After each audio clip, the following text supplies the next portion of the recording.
Hello students, एक बार फिर से स्वागत है आपका लर्न केमिस्ट्री में। और हम इलेक्ट्रोकेमिस्ट्री का आज टॉपिक करेंगे standard hydrogen electrode.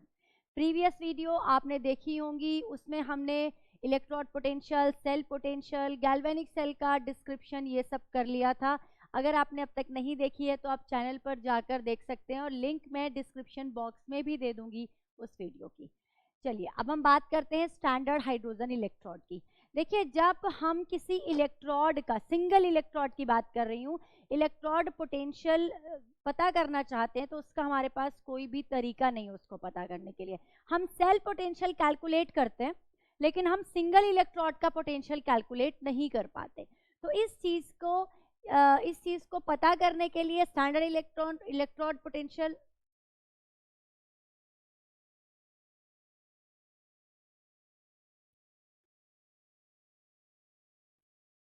Hello students, स्वागत है आपका एक बार फिर से लर्न केमिस्ट्री में और मैं हूं आपकी एजुकेटर डॉक्टर अनुपम सिंह।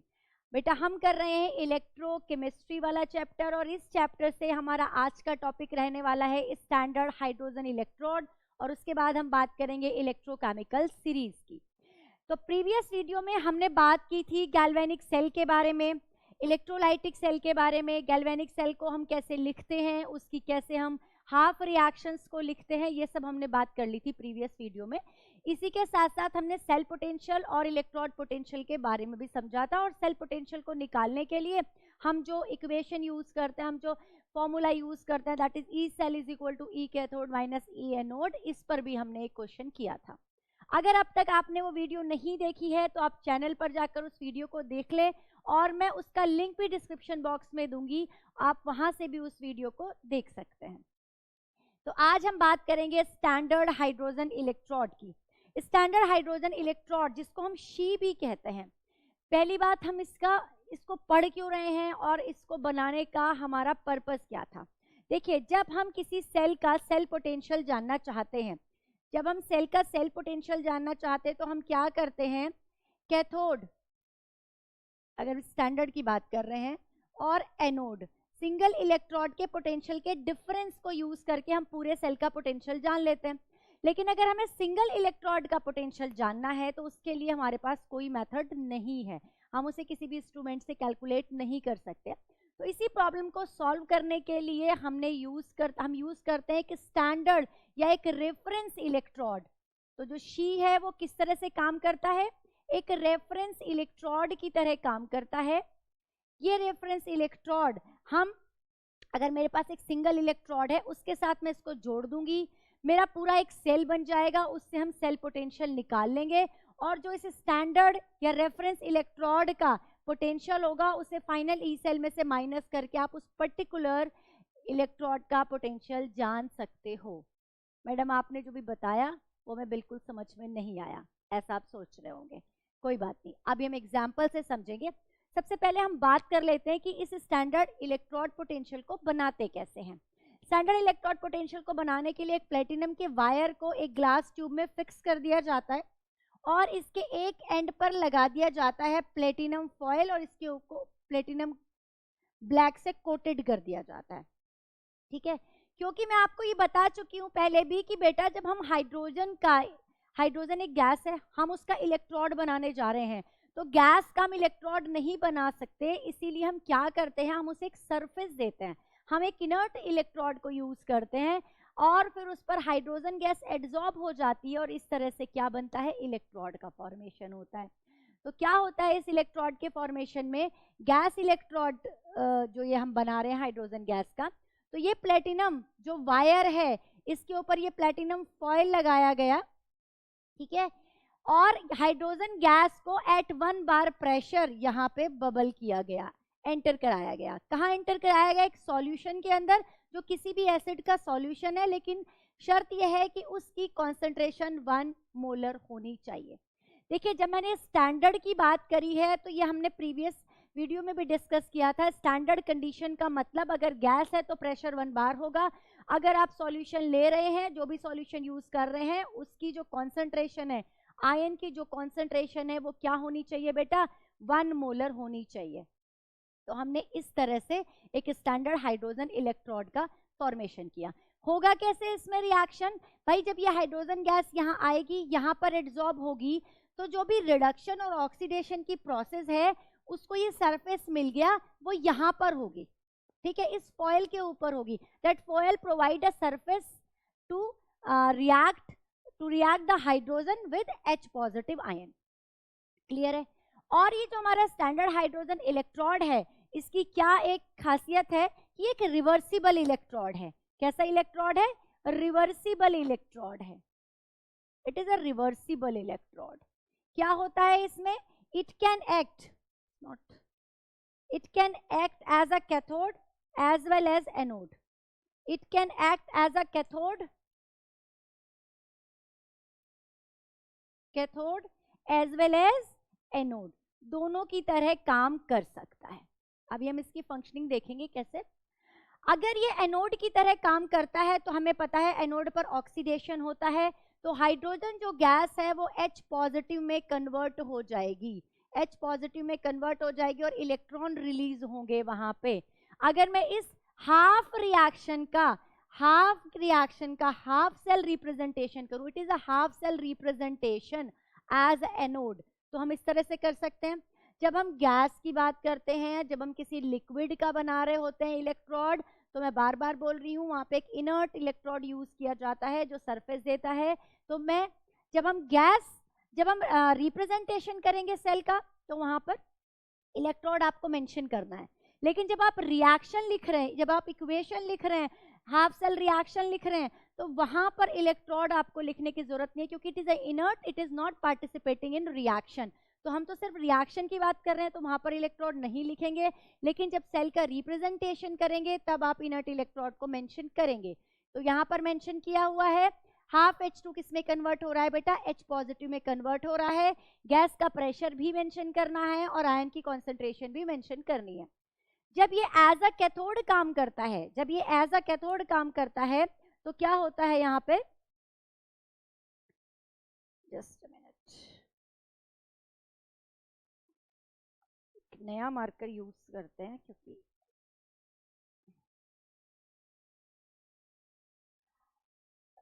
तो बेटा जब ये एज अ कैथोड काम करेगा तो रिडक्शन होगा तो क्या होगा? ये जो एक्वस H पॉजिटिव है ये हाफ H2 में कन्वर्ट हो जाएगा इलेक्ट्रॉन को एक्सेप्ट करके। अगर मुझे इसका रिप्रेजेंटेशन करना है, हाफ सेल का रिप्रेजेंटेशन करना है, ठीक है, कैथोडिक हाफ सेल का रिप्रेजेंटेशन कर रहे हैं या रिडक्शन हाफ सेल का रिप्रेजेंटेशन कर रहे हैं, तो इस तरह से करेंगे। ठीक है, ये तो हो गया रिप्रेजेंटेशन। ये हमने बात कर लिया कैसे बनाते हैं और उस पर कैसी रिएक्शन होती है। अब इसको यूज कैसे करना है? देखिए, यूज करने के लिए मैंने आपको क्या कहा कि जिस इलेक्ट्रोड का हमें पोटेंशियल नहीं पता, जिस इलेक्ट्रोड का पोटेंशियल हमें नहीं पता, हम उसका क्या कर रहे हैं? हम उसका पोटेंशियल जानने के लिए स्टैंडर्ड हाइड्रोजन इलेक्ट्रोड का या इस रेफरेंस इलेक्ट्रोड का यूज कर रहे हैं। अब मेरे पास एक जिंक का इलेक्ट्रोड है, इसका जो पोटेंशियल है वो मुझे नहीं पता है। तो हम क्या करेंगे? उस जिंक के इलेक्ट्रोड को इस हाइड्रोजन के इलेक्ट्रोड के साथ जोड़ देंगे। उसको क्या करेंगे? इस हाइड्रोजन के इलेक्ट्रोड के साथ जोड़ देंगे। और इलेक्ट्रोकेमिकल सीरीज की बात मैं अभी आगे भी करूंगी, आपको समझाऊंगी। मैंने पहले भी बताया है कि जो जिंक है वो हाइड्रोजन से ज्यादा रिएक्टिव है। 10th में रिएक्टिविटी सीरीज पढ़ी थी आपने मेटल वाले चैप्टर में। जिंक हाइड्रोजन से ज्यादा रिएक्टिव है, तो आप ये समझ लें कि जिंक यहाँ पर एनोड की तरह काम करेगा और हाइड्रोजन जो आपका शी है, स्टैंडर्ड हाइड्रोजन इलेक्ट्रोड है, वो एज अ कैथोड की तरह काम करेगा। तो आपने क्या किया? जिंक का इलेक्ट्रोड था आपके पास, जिसको आपने जिंक सल्फेट में डिप किया हुआ था, जिंक की स्ट्रिप को। 1 मोलर सॉल्यूशन ले रहे हैं हम, स्टैंडर्ड कंडीशन में ले रहे हैं इसको भी, तो E0 मेजर करेंगे इसका। साथ में ले लिया आपने शी, आपने साथ में क्या ले लिया? शी ले लिया। ठीक है, अब आपने इन दोनों को बेटा जोड़ दिया, ठीक है। तो ये एनोड की तरह काम कर रहा है, ये कैथोड की तरह काम करेगा। तो अब मैं अगर रिएक्शन लिखूं, इसकी रिएक्शन, और यहाँ पे सॉरी हमने यहाँ पे लगा दिया कोई वोल्टमीटर लगा दिया, वैक्यूम पोटेंशियोमीटर लगा दिया। अगर इंस्ट्रूमेंट हमने इस पे लगा दिया तो हमें क्या करेगा? पता चलेगा इस पूरे सेल का पोटेंशियल पता चल जाएगा। और इस पूरे सेल का पोटेंशियल जो वोल्टमीटर से हमें पता चल रहा है वो है 0.76 वोल्ट। ये हमें क्वेश्चन में गिवन है कि ये हमें पता चल रहा है, ठीक है। तो अब क्या होगा कि जिंक से जो इलेक्ट्रॉन है वो शी की तरफ, स्टैंडर्ड हाइड्रोजन इलेक्ट्रोड की तरफ फ्लो करेंगे और वहां पर जाकर हाइड्रोजन का क्या करेंगे, रिडक्शन करेंगे। तो रिएक्शन यहां पर क्या हुई हो, क्या होगी, जिंक जो है वो कन्वर्ट हो जाएगा जिंक +2 आयन में, और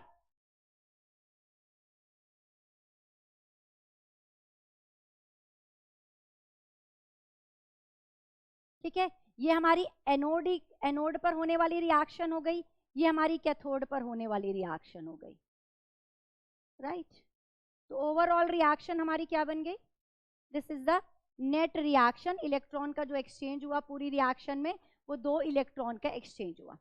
लेकिन अब हमें क्या पता है, हमें ई सेल पता चल गया। कैसे पता चल गया, पोटेंशियोमीटर में आ गई रीडिंग, वो आ गई हमारी 0.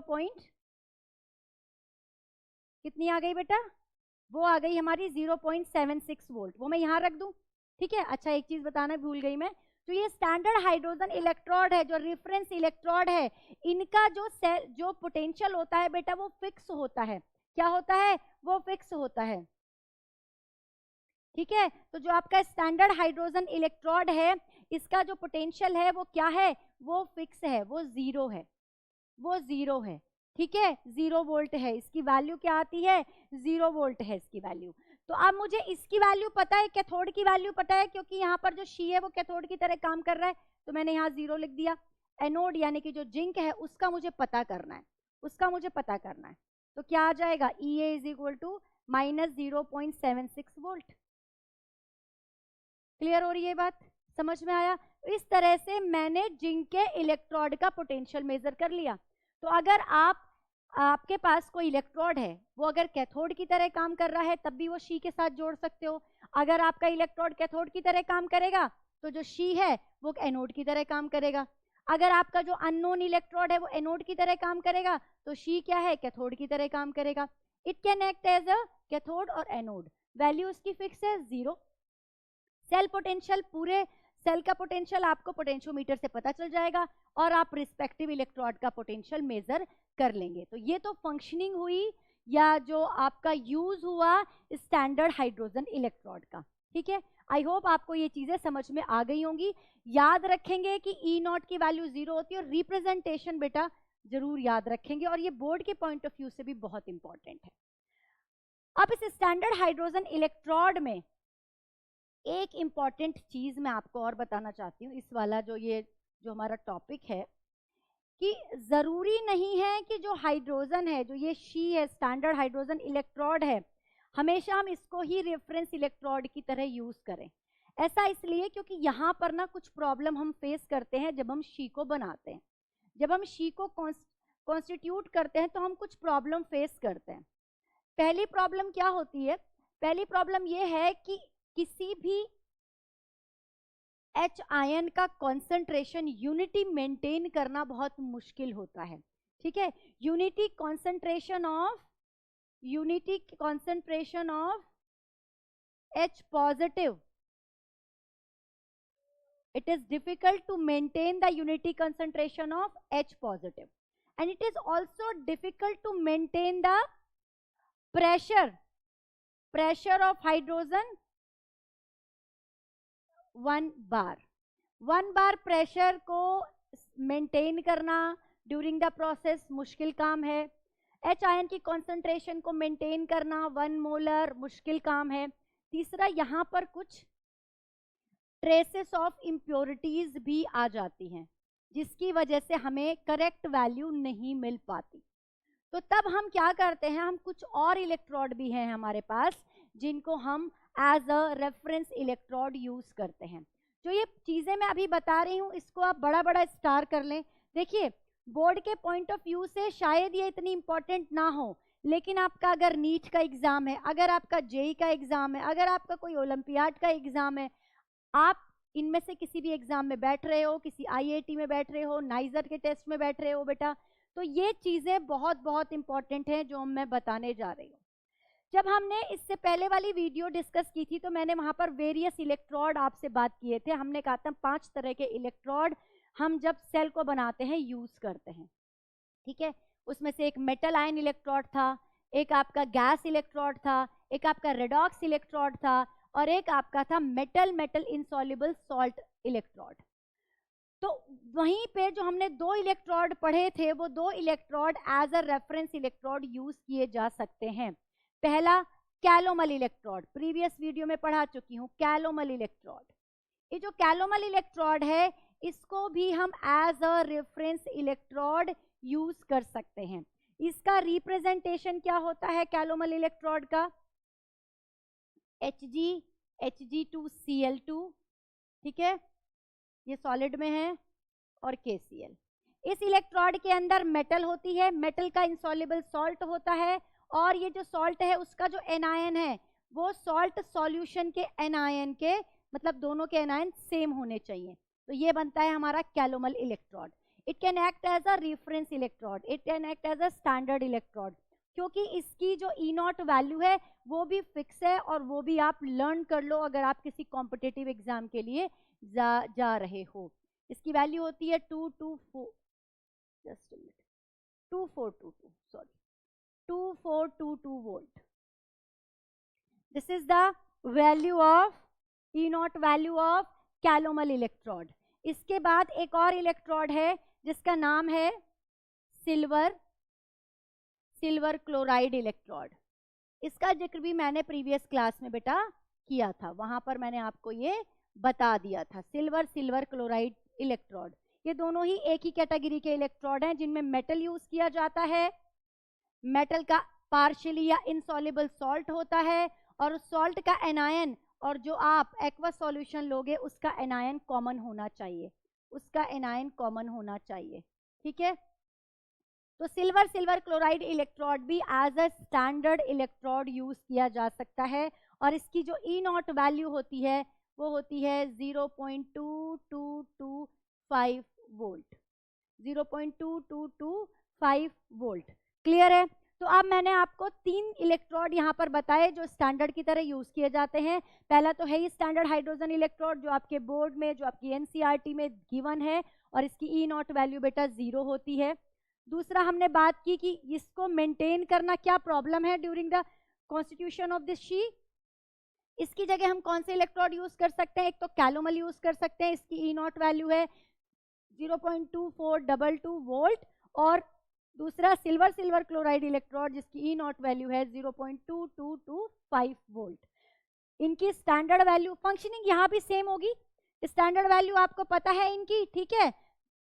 जो ई सेल आएगा आपका, जो पोटेंशियोमीटर से आपको रीडिंग आएगी, उसमें से आप इसको माइनस कर दोगे, और साथ में जो इलेक्ट्रोड लगा होगा उसकी आपको क्या पता चल जाएगी? वैल्यू पता चल जाएगी। Both are reversible electrodes like hydrogen, यानी कि they can act as a anode as well as cathode, right.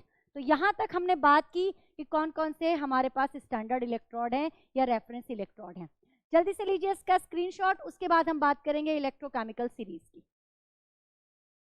देखिए, जब हम वेरियस एलिमेंट्स को उनके इंक्रीजिंग स्टैंडर्ड रिडक्शन पोटेंशियल के ऑर्डर में रखते हैं, स्टैंडर्ड रिडक्शन पोटेंशियल के ऑर्डर में रखते हैं, तो जो एक सीरीज बनती है, उसको इलेक्ट्रोकेमिकल सीरीज या ECE या फिर बेटा एक्टिविटी सीरीज भी कहते हैं। एक्टिविटी सीरीज भी है इसका नाम।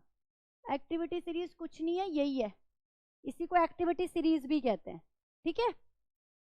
तो जब हम स्टैंडर्ड रिडक्शन पोटेंशियल को, E0 रिडक्शन को इंक्रीजिंग ऑर्डर में रखेंगे, तो जो एक सीरीज बनेगी दैट इज कॉल्ड ECE। देखिए, अगर मैं आपको मोटा मोटा समझाऊं, आपकी बुक में NCERT में बनी हुई है, आप उसे जरूर खोल के देखिएगा। तो जो आपकी ये पूरी एक टेबल बनी होती है ना, ये जो पूरी एक टेबल बनी होती है, इसमें टॉप पर लिथियम रखा हुआ है, ठीक है। स्टैंडर्ड रिडक्शन पोटेंशियल की मैं बात कर रही हूँ, ठीक है। टॉप पर क्या रखा हुआ है? लिथियम रखा हुआ है, या लिथियम आयन कह सकते हो आप। बॉटम में यहाँ पर F2 है और यहाँ पे हाइड्रोजन है। हाइड्रोजन मैंने बताया शी बनाता है स्टैंडर्ड हाइड्रोजन इलेक्ट्रोड। इसकी तो बेटा जो E0 वैल्यू होगी वो 0 होगी, इसका रिडक्शन पोटेंशियल ऑक्सीडेशन पोटेंशियल दोनों 0 है। अब क्या हो रहा है यहाँ पे, इंक्रीजिंग रिडक्शन पोटेंशियल का मतलब है कि नीचे की तरफ जो रिडक्शन पोटेंशियल है वो बढ़ रहा है, ऊपर की तरफ जितनी भी वैल्यू आएंगी सब नेगेटिव में आएंगी, नीचे वाली सारी वैल्यू पॉजिटिव में है। ठीक है, तो जो F2 है मोस्ट पॉजिटिव एलिमेंट है, जिसकी most positive reduction potential value है, और ये जिसकी जितनी ज्यादा रिडक्शन पोटेंशियल वैल्यू होगी वो उतना ही अच्छा क्या होगा, वो उतने ही अच्छे जल्दी से रिड्यूस होगा, वो उतने ही जल्दी से रिड्यूस होगा। तो F2 बहुत अच्छे से रिड्यूस होकर F नेगेटिव बना देता है, और क्योंकि ये बहुत अच्छे से रिड्यूस हो जाता है, जितनी जल्दी रिड्यूस होता है, इसीलिए ये ऑक्सीडाइजिंग एजेंट का काम करता है, क्योंकि दूसरे को ऑक्सीडाइज करेगा, खुद रिड्यूस हो रहा है। नीचे की तरफ आने वाले जिनका रिडक्शन पोटेंशियल हाई है, जिनका रिडक्शन पोटेंशियल पॉजिटिव है, वो कैथोड बनाने की टेंडेंसी रखते हैं। ये जो पॉइंट बता रही हूँ ये आपको आगे नेक्स्ट इक्वेशन पढ़ोगे या जो ई सेल निकालते हो उसके लिए बहुत हेल्पफुल है, याद रखेंगे। जो ऊपर एलिमेंट थे जिनका रिडक्शन पोटेंशियल कम था, उनकी कैसी प्रॉपर्टी होती है बेटा, उनकी प्रॉपर्टी होती है ऑक्सीडाइज होने की, तो वो खुद ऑक्सीडाइज हो जाते हैं, यानी कि वो बेस्ट रिड्यूसिंग एजेंट की तरह बिहेव करते हैं। तो रिड्यूसिंग एजेंट कैरेक्टर हाइड्रोजन से लिथियम की तरफ बढ़ रहा है, ऑक्सीडाइजिंग एजेंट कैरेक्टर नीचे की तरफ क्या हो रहा है, बढ़ रहा है। ठीक है, यहाँ पर 0 है। ऊपर वाले 0 से ऊपर वाले सारे एनोड बनाने की टेंडेंसी रखते हैं, क्योंकि इनका रिडक्शन पोटेंशियल कम है, इनका रिडक्शन पोटेंशियल नेगेटिव में है, तो ये एनोड बनाने की टेंडेंसी रखते हैं, और नीचे वाले कैथोड बनाने की टेंडेंसी रखते हैं। तो ये मोटी सी मैंने आपको सीरीज समझा दी है ना, तो आप यहाँ से आइडिया लेंगे अपनी इलेक्ट्रोकेमिकल सीरीज की, और आपको ई सेल निकालने में क्या होगा, बहुत ईजी रहेगा। आपको देखकर वैल्यू आप बता सकते हो कि कौन कैथोड बनाएगा, कौन एनोड बनाएगा, राइट। अब हम बात करते हैं कि इसका एप्लीकेशन है, यूज क्या है। एक यूज तो वैसे मैंने बता दिया, इसका क्या क्या यूज है, और भी यूजेस है इसके। तो पहला है comparing relative oxidizing and reducing power of element. जैसा कि मैंने कहा कि बॉटम पर F2 है, बॉटम पर F2 है, इसका हाईएस्ट रिडक्शन पोटेंशियल है, ब्लू से लिखते हैं। F2 का क्या है बेटा, हाईएस्ट रिडक्शन पोटेंशियल है, हाईएस्ट रिडक्शन पोटेंशियल है इसका, हाईएस्ट रिडक्शन पोटेंशियल होने की वजह से ये सबसे अच्छा बेस्ट ऑक्सीडाइजिंग एजेंट का काम करता है, बेस्ट ऑक्सीडाइजिंग एजेंट का काम करता है। लिथियम पॉजिटिव का लोवेस्ट रिडक्शन पोटेंशियल है, लोवेस्ट रिडक्शन पोटेंशियल है, तो ये बेस्ट रिड्यूसिंग एजेंट का काम करता है, खुद ऑक्सीडाइज हो जाता है। तो हमें मेटल को देखकर, एलिमेंट को देखकर, उनकी रिडक्शन पोटेंशियल की वैल्यू को देखकर हम बता सकते हैं कि कौन रिड्यूसिंग एजेंट होगा और कौन ऑक्सीडाइजिंग एजेंट होगा। Second, calculation of standard EMF of cell. बिल्कुल, हम ई सेल अगर हमें निकालना है, ईएमएफ ऑफ सेल निकालना है, ई कैथोड माइनस ई एनोड, हम यहाँ से देखेंगे वैल्यूज को, यहाँ में गिवन होंगी, हम उनको माइनस करेंगे, उनका जो डिफरेंस होगा कैथोड और एनोड की वैल्यू का, वही क्या होगा, E0 सेल होगा, सेल पोटेंशियल होगा। तो हम इसकी हेल्प से सेल पोटेंशियल को भी कैलकुलेट करते हैं। तीसरी बहुत बहुत इंपॉर्टेंट बात, that is the predicting the feasibility of cell. Feasibility का क्या मतलब है, आपने 2 इलेक्ट्रोड लिए और आप सेल बनाना चाहते हैं, तो जरूरी नहीं कि आपका सेल बन ही जाएगा, ठीक है। मतलब कौन सा सेल फिजिबल है, कौन सा सेल वर्क करेगा, किस सेल में स्पॉन्टेनियस रिएक्शन चलेगी, उसका भी हम जो पता है, उसका भी जो प्रेडिक्शन है वो हम ECE की हेल्प से निकाल सकते हैं। तो प्रेडिक्टिंग द फिजिबिलिटी भी होता है बेटा, कई बार आपसे कह देता है स्पॉन्टेनिटी, स्पॉन्टेनिटी कंपटीशन में ये वाला वर्ड भी यूज करते हैं। तो स्पॉन्टेनिटी या फिजिबिलिटी ऑफ सेल कैसे पता करेंगे, देखो ये जो E0 सेल है, ये जो E0 सेल है, E0 सेल की वैल्यू अगर पॉजिटिव आएगी, E0 सेल की वैल्यू अगर पॉजिटिव आएगी, तो जो आपका सेल है वो फिजिबल होगा, वो फिजिबल होगा। अगर E0 की सेल की वैल्यू बेटा नेगेटिव आएगी, तो वो आपका नॉन फिजिबल सेल होगा, वो सेल नहीं बन पाएगा, उसमें स्पॉन्टेनियस रिएक्शन नहीं चलेगी। क्लियर हो गई ये बात, समझ में आ रही है? फॉर एग्जाम्पल मेरे पास ये जिंक कॉपर सेल यानी कि गैल्वेनिक सेल है एक, तो उसमें क्या रिएक्शन होती है? ये रिएक्शन होती है, जिंक का ऑक्सीडेशन हो रहा होता है, कॉपर का रिडक्शन हो रहा होता है, ठीक है। अब मुझे जिंक का रिडक्शन पोटेंशियल पता है, E naught zinc +2 convert into zinc. देखो जिंक +2 जिंक में जा रहा है, इसकी वैल्यू यानी कि जिंक +2 जब जिंक में जा रहा है, रिडक्शन हो रहा है जिंक का, इसकी वैल्यू मुझे दे रखी है -0.76 volt. E naught copper +2 convert into copper, copper +2 copper में कन्वर्ट हो रहा है, रिडक्शन हो रहा है, इसकी वैल्यू मैंने ये बोला था पहले भी, बार बार बताती हूँ, इस फॉर्मूले के अंदर दोनों ही रिडक्शन पोटेंशियल की वैल्यू दी हुई है, इसीलिए मैं आपको ये बता रही हूँ कि ये रिडक्शन पोटेंशियल, इसको ऑक्सीडेशन पोटेंशियल से भी निकाल सकते हैं, लेकिन हम ये मान रहे हैं कि रिडक्शन पोटेंशियल से ही हमने इसको रखा है, रिडक्शन पोटेंशियल ही हमने यूज करना है। अगर आपको ऑक्सीडेशन पोटेंशियल गिवन होगा तो न्यूमेरिकल वैल्यू सेम रहेगी, बस साइन अपोजिट हो जाएगा। एग्जाम्पल मैं आपको करा चुकी हूँ प्रीवियस वीडियो में, वहां जाके चेक कर लेंगे, ठीक है। हमें यहाँ पर वैल्यू दे रखी है 0.34 वोल्ट, 0.34 वोल्ट। अब अगर मैं इन दोनों इलेक्ट्रोड को यूज करके सेल बना रही हूं, तो कैथोड मेरे पास कौन बनाएगा?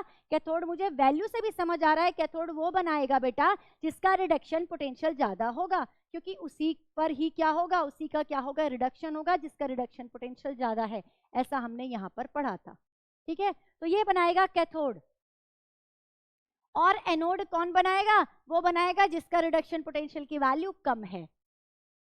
तो ई कैथोड है मेरे पास 0.34 माइनस 0.76 वोल्ट, इसको अगर मैं निकालूंगी 1.1 वोल्ट आंसर आएगा, दैट इज पॉजिटिव। ये वैल्यू पॉजिटिव आ रही है, ये सेल फिजिबल है। अगर वैल्यू नेगेटिव आती तो सेल फिजिबल ना होता।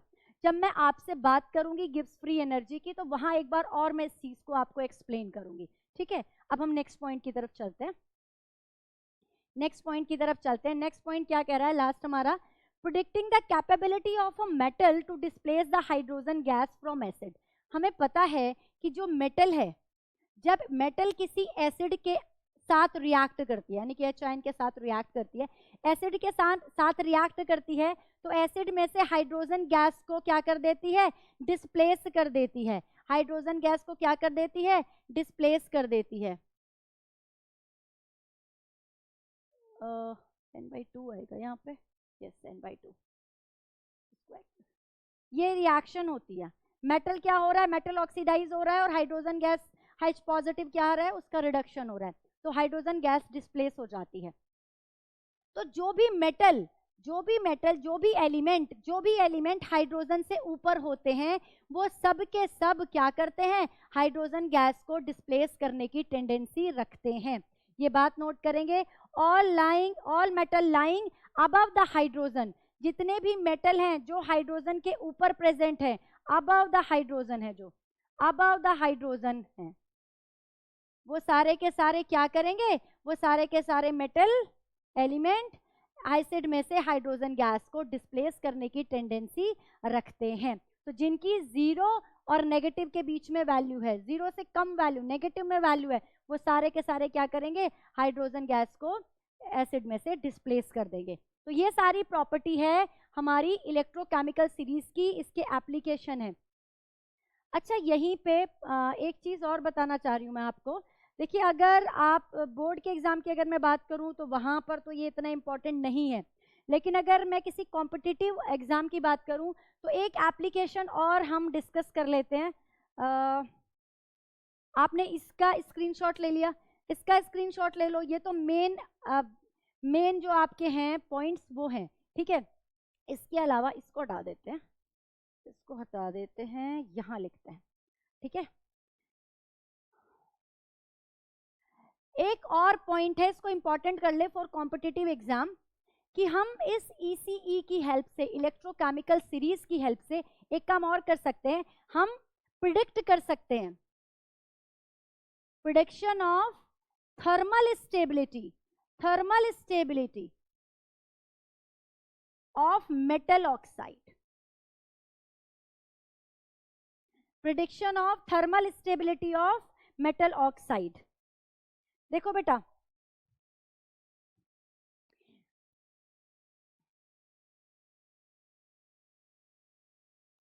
जिन भी मेटल का lower oxidation lower reduction potential होता है, जिन मेटल का कम होता है रिडक्शन पोटेंशियल, उसका मतलब क्या है, उनका ऑक्सीडेशन पोटेंशियल ज्यादा है। और अगर उनका ऑक्सीडेशन पोटेंशियल ज्यादा है तो वो ज्यादा आयनिक है। ज्यादा आयनिक है तो मैं सारे पॉइंट यहां लिखती हूँ। रिडक्शन पोटेंशियल डिक्रीज हो रहा है, ऑक्सीडेशन पोटेंशियल इंक्रीज हो रहा है, आयनिक कैरेक्टर इंक्रीज हो रहा है इसलिए, और इसीलिए थर्मल स्टेबिलिटी बेटा, थर्मल स्टेबिलिटी इंक्रीज हो जाएगी। इस पॉइंट को नोट करेंगे, it is very very important for competition point of view. Thermal stability increase हो जाएगी। तो जितने भी आपके आयनिक ऑक्साइड हैं, जैसे बेरियम का ऑक्साइड है, कैल्शियम का ऑक्साइड है ना, मैग्नीशियम का ऑक्साइड है, बेरियम का ऑक्साइड हो गया, कैल्शियम का ऑक्साइड हो गया, सोडियम का ऑक्साइड हो गया, मैग्नीशियम का ऑक्साइड हो गया, जब आप इनको हीट करते हैं तो इनका डीकंपोजिशन, इनको हीट करते हो तो इनका डीकंपोजिशन नहीं होता, no decomposition, no decomposition. It is very very important. क्यों नहीं होता, क्यों नहीं होता, इसका रीजन क्या है, क्योंकि इन सारी मेटल का रिडक्शन पोटेंशियल कम, ऑक्सीडेशन पोटेंशियल ज्यादा, तो इनकी जो टेंडेंसी है वो ऑक्सीडेशन होने की होती है, तो इनका जो आयनिक कैरेक्टर है वो बहुत ज्यादा होता है, और थर्मल स्टेबिलिटी क्या होती है बेटा, बढ़ जाती है। हाई टेम्परेचर पर भी ये स्टेबल होते हैं, ठीक है। लेकिन जो नीचे वाले हैं, जो हाइड्रोजन से नीचे वाले हैं, जैसे Ag2O है, जैसे Ag2O है ना, या फिर HgO है, मरकरी का ऑक्साइड है, Ag2O का ऑक्साइड है, ये हीट करने पर टूट जाएंगे, रिस्पेक्टिव मेटल और ऑक्सीजन गैस को रिलीज करेंगे। क्लियर हो गई? तो इस वाली चीज को भी बेटा आप इंपॉर्टेंट करके नोट कर लेंगे, राइट। तो इस तरह से हम इलेक्ट्रोकेमिकल सीरीज की हेल्प से बहुत सारे पॉइंट्स पता कर सकते हैं एलिमेंट्स के बारे में।